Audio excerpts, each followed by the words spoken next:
एसएसटीपी classes में स्वागत है बच्चों। अभी आप ईटे मनके तथा अस्थियां पढ़ रहे हैं। आज मैंने दीर्घोत्तरी का 7वां प्रश्न लिया है जिसे 500 शब्दों में उत्तर देना है। प्रश्न है, चर्चा कीजिए कि पुरातत्वविद किस प्रकार अतीत का पुनः निर्माण करते हैं। यहाँ प्रश्न समझना है। पुरातत्वविद किसे कहते हैं, अतीत का मतलब क्या होता है और पुनः निर्माण का मतलब क्या होता है। पुरातत्वविद, पिछले भी वीडियो में मैंने इसे बताया था। पुरातत्वविद जो है 3 शब्दों से मिलकर बना है। पुरा जोड़ तत्व जोड़ विद। पुरा का मतलब हुआ पहले या प्राचीन, तत्व मतलब हो गया वस्तु, विद मतलब हो गया जानने वाला। अर्थात प्राचीन काल के वस्तु के जानने वाले को ही क्या कहते हैं बच्चों, पुरातत्वविद। और अतीत का मतलब होता है बीता हुआ समय।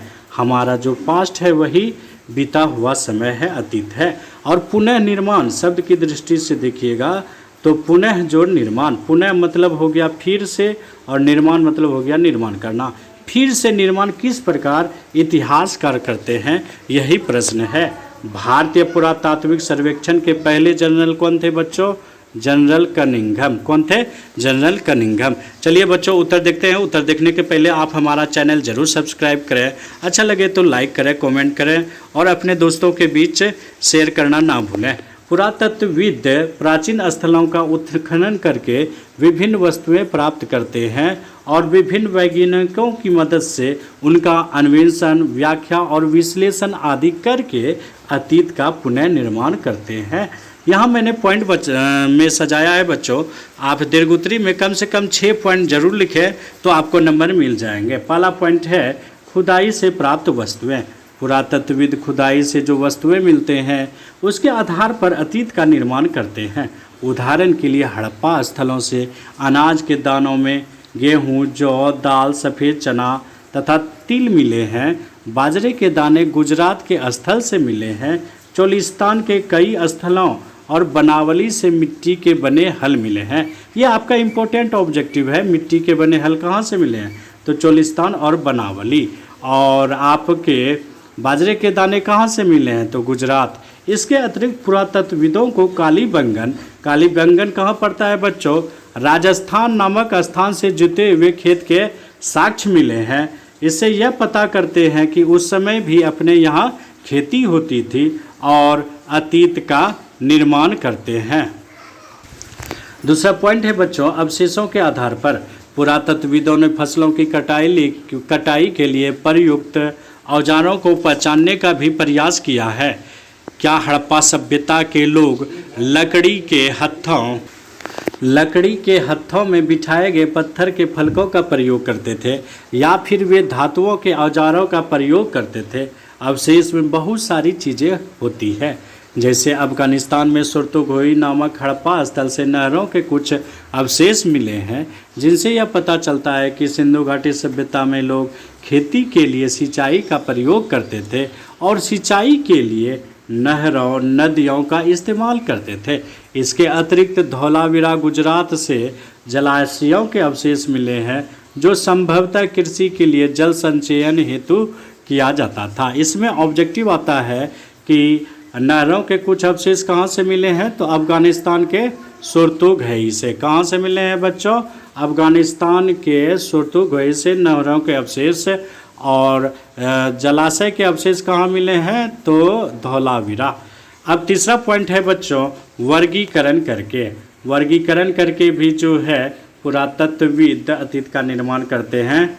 पुरातत्वविद अपने खोजों को वर्गीकृत करते हैं। वर्गीकरण का एक सामान्य सिद्धांत प्रयुक्त पदार्थों को अलग अलग करना है, जैसे पत्थर, मिट्टी, धातु, अस्थियां, हाथी दांत आदि का ये लोग वर्गीकरण करते थे। उपयोगिता के आधार पर, चौथा पॉइंट, दूसरा और अधिक जटिल उनकी उपयोगिता के आधार पर पुरातत्वविदों यह तय करना पड़ता है कि कोई पुरावस्तु औजार था या आभूषण या दोनों प्रयोग किए जाते थे। किसी पुरावस्तु की उपयोगिता की समझ अक्सर आधुनिक समय में प्रयुक्त वस्तुओं की समानता पर आधारित होती थी, जैसे मन के चक्कियाँ, पत्थर के फलक तथा पात्र इसके स्पष्ट उदाहरण है। पुरातत्वविद यह समझने की कोशिश करते हैं कि यह कहाँ से मिले थे। क्या वह घर में मिली थी, नाले में, कब्र में या फिर भट्ठी में। ये सभी जो है पुरातत्वविद समझने का प्रयास करते हैं। अगला पॉइंट है अप्रत्यक्ष साक्ष्यों का सहारा। कभी कभी पुरातत्वविदों को अप्रत्यक्ष साक्ष्यों का सहारा लेना पड़ता है। उदाहरण के लिए, हालांकि कुछ हड़प्पा स्थलों से कपास के टुकड़े मिले हैं, पर पहनावे के विषय में जानने के लिए हमें अप्रत्यक्ष साक्ष्यों जैसे मूर्तियों में चित्रण पर निर्भर रहना पड़ता था कि कैसे जो है उस समय मूर्तियों को वस्त्र पहनाए जाते थे। अगला पॉइंट है संदर्भ की रूपरेखाओं को विकसित करके। पुरातत्वविदों को संदर्भ की रूपरेखाओं को विकसित करना पड़ता है। हम लोगों ने यह देखा है कि पहली प्राप्त हड़प्पाई मोहर को तब तक नहीं समझा जा सका जब तक पुरातत्वविदों को उसे समझने के लिए सही संदर्भ नहीं मिला। सही संदर्भ की जरूरत होती है।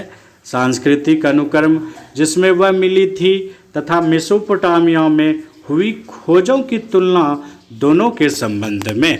बाद में इसमें स्पष्ट हुआ कि मोहर कहाँ के थे और अतीत का निर्माण क्या करते हैं। अब है धार्मिक दृष्टिकोण से।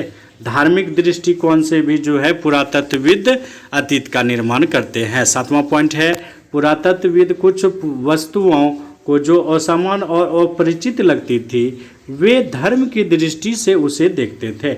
उदाहरण के लिए आभूषण से लदी हुई नारी मृण मूर्तियों को लोग मातृदेवी से, किस देवी से, मातृदेवी से, आप फिगर में देख सकते हैं। यहाँ जो है आभूषण से लदी हुई है और मट्टी की मूर्ति है, इसे लोग मातृदेवी से और मातृदेवी से। इसी प्रकार पुरुषों की दुर्लभ पत्थर से बनी मूर्तियाँ जिनमें उन्हें एक लगभग मानकीकृत मुद्रा में एक हाथ घुटने पर रख बैठा हुआ दिखाया गया था, उसे पुरोहित राजा या फिर आद्य शिव की संज्ञा देते हैं। आप फिगर में देख सकते हैं ये पुरोहित राजा है और जो है पालथी जो मार के बैठे हैं, दोनों टखनों पर जो हाथ है, आसपास जो पशु हैं, उसे आद्य शिव की संज्ञा दी गई है।